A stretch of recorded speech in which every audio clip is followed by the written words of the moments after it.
notícias importantes para começar, claro, eleições 2024. Além de Pablo Marçal, o prefeito Ricardo Nunes também ficou na mira dos adversários no último debate realizado nesta quinta-feira. Tanto Guilherme Boulos quanto Tabata Amaral e José Luiz da Atena criticaram a gestão do atual prefeito, que apresentou inúmeros dados e tentou se defender. Tabata ainda evidenciou seu descontentamento com a campanha pelo voto útil em Boulos e voltou a questionar sua mudança de posicionamento em relação à Venezuela, liberação da maconha e flexibilização do aborto. Em determinado momento do evento, Marçal e da Atena chegaram a fazer uma dobradinha com a deputada, que atribuíram a postura do psolista a marketing. Mais tarde, Boulos tentou apresentar um exame toxicológico para rebater as acusações que recebeu do empresário e foi advertido pelo apresentador do debate, mas não chegou a ser punido. Enfim, muitos dados e também informações para a gente repercutir com os nossos comentaristas. Vamos ao Rio de Janeiro, chamar o Roberto Mota. Mota, seja bem-vindo, ótima noite a você. Queria que você trouxesse as suas impressões do último debate realizado na TV, os candidatos à Prefeitura de São Paulo. Enfim, parece que eles adotaram uma posição mais amena, apostando mais na segurança, não criar nenhum fato que pudesse prejudicá-los na urna, né? Nessa altura do campeonato, todo mundo é paz e amor, né, Caniato? Boa noite para você, boa noite, meus colegas de bancada, boa noite, nossa audiência. Essa eleição de São Paulo promete deixar uma marca na política brasileira, independente do resultado. O que acontece é o seguinte: na teoria, a principal característica do sistema democrático é a livre escolha, ou seja, o cidadão escolhe quem serão os seus governantes. Na prática, não é bem assim, porque o eleitor sempre escolhe a partir de uma lista de candidatos que foi montada por outras pessoas. Isso faz com que o cardápio que o eleitor tem na frente dele seja quase sempre uma repetição dos mesmos nomes. São pessoas que, na sua maioria, são profissionais da política, cuja biografia se resume a flutuar de um cargo para o outro, de um partido para o outro, de uma ideia tola para outra, sem qualquer compromisso a não ser com a satisfação das suas próprias necessidades. Tratar o eleitor como idiota não é a exceção no Brasil, é a regra. Pegue um discurso de um candidato desses, troque pelo discurso de outro, ninguém vai notar a diferença. É o mesmo desfile de sandices, de frases feitas e de mentiras, tudo comprado a peso de ouro de marqueteiros, comprado com o nosso dinheiro. O eleitor, inclusive o eleitor paulistano, reage a isso com náusea, repúdio e, principalmente, com indiferença. Eu aposto que, se o voto não fosse obrigatório, menos de 40% dos eleitores se dariam ao trabalho de ir votar. Como o voto é obrigatório, a única forma de protesto que resta ao eleitor é escolher um candidato que pareça uma alternativa a esse sistema perdulário, debochado e parasita. E olha, na minha opinião, isso vai acontecer com uma frequência cada vez maior, apesar de todos os protestos dos iluminados e dos editores do Brasil. Vamos chamar agora o Luiz Felipe Dávila. Dávila também acompanhando, vai trazer suas reflexões, suas análises. Dávila, seja bem-vindo. Ótima noite a você. Último debate entre os candidatos à Prefeitura de São Paulo, há 3 dias das eleições. Candidatos adotaram, né, um tom, uma postura mais moderada. E isso me lembrou justamente o prognóstico que você fez no dia de ontem, né? Deu a impressão que eles evitaram escorregões, casca de banana, cometer qualquer tipo de gafe, cometer um erro que possa vir a tirar voto no domingo. Foi mais ou menos isso, né? Caniato, eles estavam atentos, ligados nos pingos nos is, escutando o que nós falávamos ontem. O negócio é evitar escorregão na reta final. Agora, Eu discordo um pouco do meu amigo Mota. Eu acho que na maioria dos municípios brasileiros, nos 5.000 e mais de 5.600 municípios que o Brasil tem, as eleições ocorrem de maneira bem mais tranquila, sem polarização, com escolhas e as pessoas escutando ali o que os candidatos têm a falar sobre a cidade, como resolver as questões desses municípios. É mais fácil até avaliar o discurso, o desempenho desses candidatos. E mesmo nas grandes capitais, nós temos aí praticamente 80% dos prefeitos serão reeleitos, o que significa que, de certa forma, o eleitor, com o seu voto, está aprovando a maioria nas eleições, a maioria das gestões atuais. Então, eu entendo que tem escolha, sim. Aliás, nós temos muitos partidos no Brasil. O que eu acho é que São Paulo foi um ponto fora da curva, não só por causa da nacionalização do debate, como também pelo efeito Pablo Marçal. Mas isso é um ponto fora da curva. A maioria das eleições vão ocorrer dentro de uma normalidade, alternância de poder em algumas cidades e reeleição de vários candidatos que tiveram a sua gestão aprovada pela população. Na chapa de vereadores, então, nem se fala. Em São Paulo são 1.045 candidatos, ou seja, esse cardápio, Mota, é muito extenso. Aliás, extenso até demais, que acaba dificultando a escolha do eleitor.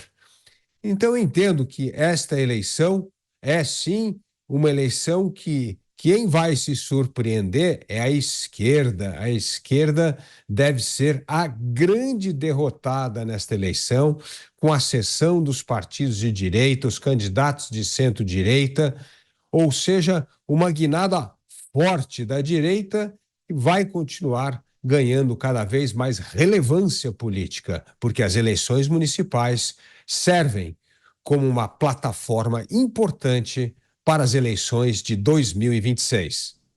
Estamos repercutindo o último debate entre os candidatos à Prefeitura de São Paulo na noite de ontem e também a maneira como os candidatos se comportaram e performaram nesse embate. O Cristiano Beraldo já está com a gente.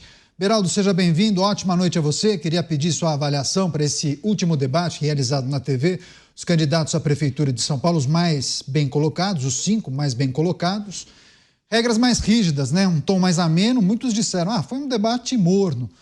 Qual é a impressão? Evitaram se expor para não prejudicar a performance no domingo? Bem-vindo.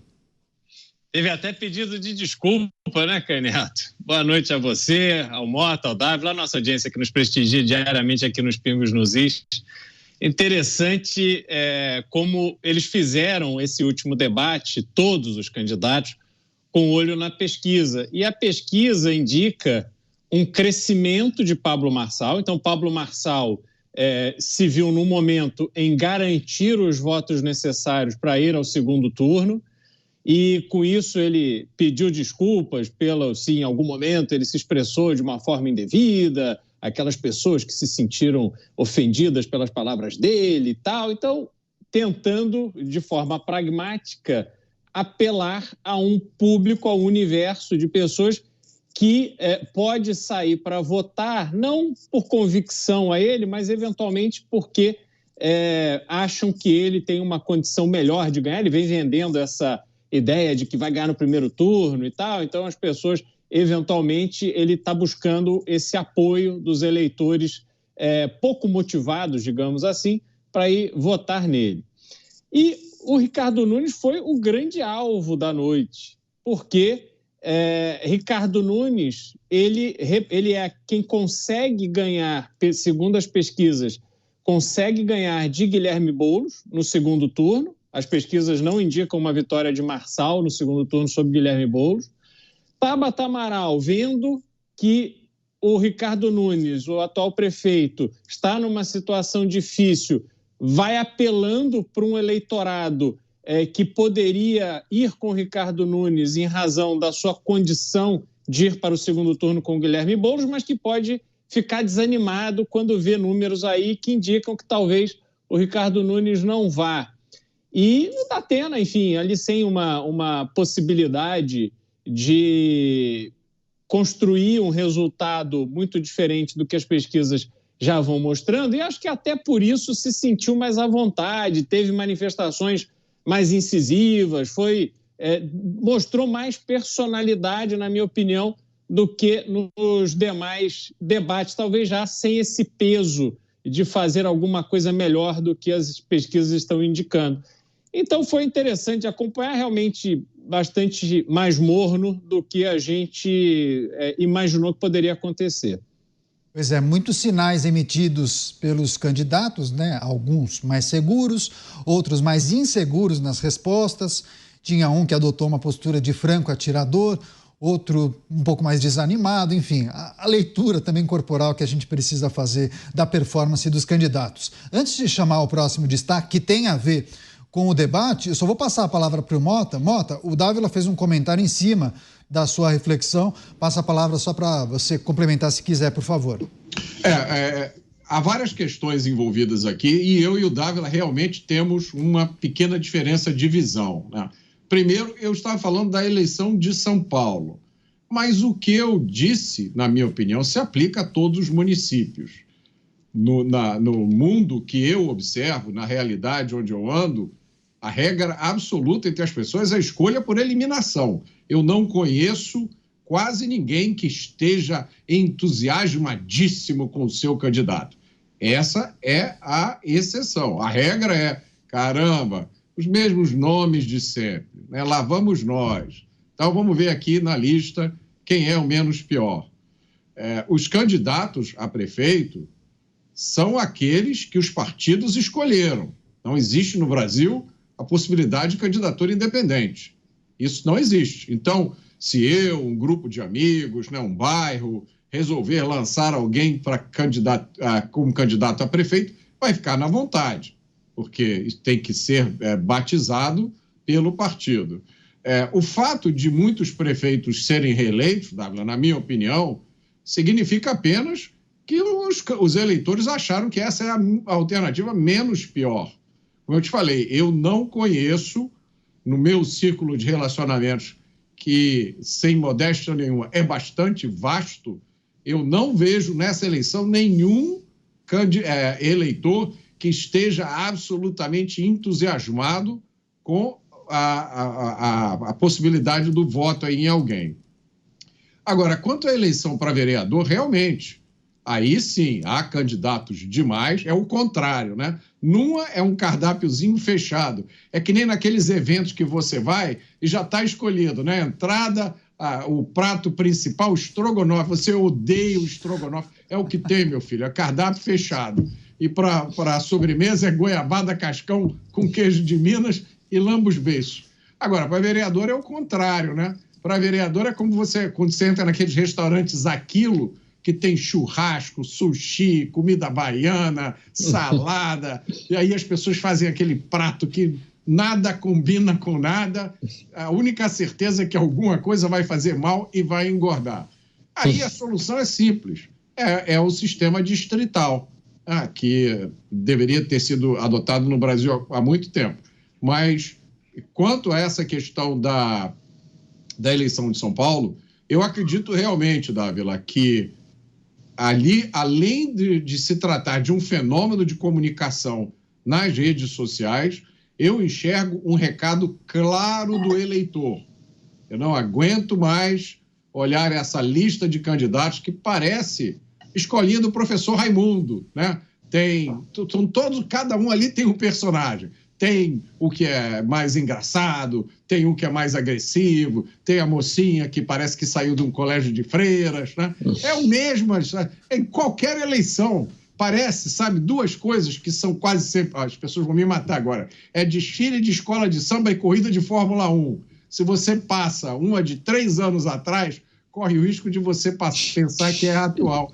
Eleição no Brasil é igualzinho. Você pega essas propagandas eleitorais que passam no rádio, pega uma de 10 anos atrás e coloca agora, você não vai notar nenhuma diferença. Mota inspiradíssimo hoje. Vai lá, você, Dávila.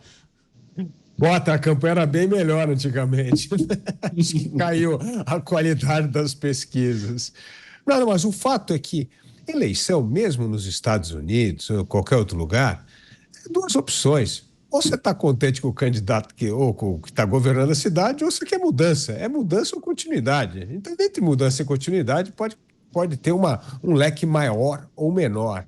Na maioria das democracias, não tem candidatura independente, né, Mota? Você tem que estar mesmo num partido político, não tem jeito. E muitos, inclusive, você não vota nem no candidato, você vota na legenda. E a legenda é que está dizendo qual que é a ordem dos candidatos. Aliás, os candidatos são pré-ordenados dentro da legenda. Então, e isso não faz um país ser mais democrático ou menos democrático, aumentar a escolha, porque no fundo a escolha é essa. Você quer a continuidade ou quer a mudança? E nesse cardápio de querer a continuidade e a mudança, eu entendo que hoje nós temos bastante escolhas nesse leque. E é o que está mostrando aí com esse empate triplo na reta final em São Paulo.